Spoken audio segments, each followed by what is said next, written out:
केंद्र सरकार की ओर से प्याज के निर्यात पर रोक लगाते ही प्याज के स्टॉकिस्टों में हड़कंप मच गया। जो लोग प्याज के भाव फिर से 80 रुपए किलो के ऊपर जाने का इंतजार कर रहे थे, उनकी उम्मीदों पर पानी फिरता नजर आ रहा है। जी हां, लेकिन उपभोक्ताओं के लिए राहत की बात यह है कि इस बार प्याज के भाव पिछली दफा की तरह आसमान पर नहीं पहुंचेंगे।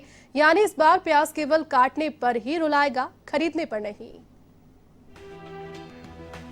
केंद्र सरकार के विदेश व्यापार निदेशालय ने मंगलवार को आदेश जारी किए थे कि अब देश में उत्पादन होने वाला प्याज दूसरे देशों में निर्यात नहीं होगा। सरकार के इस कदम से प्याज के स्टॉक करने वाले जमाखोरों में हड़कंप मच गया। गौरतलब है कि प्याज जल्दी से खराब नहीं होता। इसे कोल्ड स्टोरेज में या पारंपरिक तरीकों से भी 2-3 महीने तक सुरक्षित रखा जा सकता है। इसीलिए मार्च अप्रैल में आने वाली फसल को बहुत से स्टॉकिस्ट जमा कर लेते हैं। इससे बारिश में और उसके बाद सर्दियों में प्याज की किल्लत होने पर मुनाफा कमाया जा सके। लेकिन इस बार सरकार ने प्याज के निर्यात पर रोक लगाकर मुनाफाखोरों की उम्मीदों पर पानी फेर दिया है।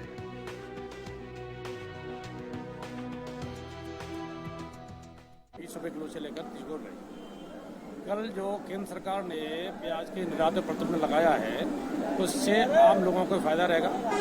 प्याज के भाव में कृत्रिम तेजी नहीं बनेगी और जो लोग स्टॉक करते हैं वो स्टॉक भी नहीं करेंगे और इसमें तेजी नहीं बनेगी। इस सीजन में सबसे ज्यादा प्याज महाराष्ट्र से आता है। पिछली बार नासिक क्षेत्र में भारी बारिश से प्याज की फसल खराब हो गई थी, जिससे प्याज के दाम आसमान पर पहुंच गए। लेकिन इस बार बारिश से ज्यादा नुकसान नहीं हुआ है। महाराष्ट्र के कोल्हापुर और दूसरे क्षेत्रों से प्याज की नई फसल आने लगी है। इसीलिए स्थानीय बाजार में फिलहाल प्याज 30 से 40 रुपए किलो बना हुआ है और इससे ज्यादा बढ़ने की संभावना भी कम है। अभी प्याज का भाव 100 का 3 किलो चला रहे हैं, करीब 35-34 रुपए चला रहे हैं और मंडी हो गई है करीब 28, 27, 28, 29 तक मंडी हो गई है। ये भाव कब से चल रहा है?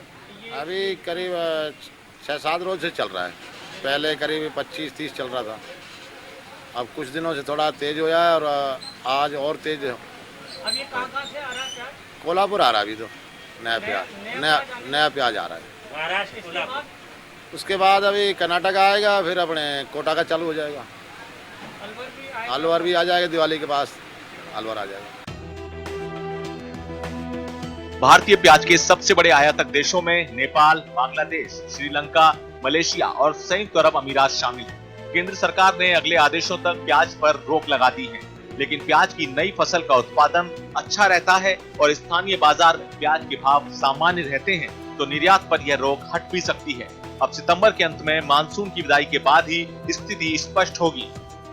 पिछली बार की भूल से सबक लेते हुए केंद्र सरकार ने इस बार सही समय पर सही कदम उठाया है और प्याज के निर्यात पर रोक लगा दी है। हालांकि इस बार प्याज की फसल को पिछली साल की तुलना में नुकसान भी कम हुआ है, इसलिए लग नहीं रहा कि पिछले साल की तरह इस बार भी प्याज के भाव आसमान पर पहुंचेंगे। कैमरामैन यश माथुर के साथ BK Sharma, A1 TV, Jaipur.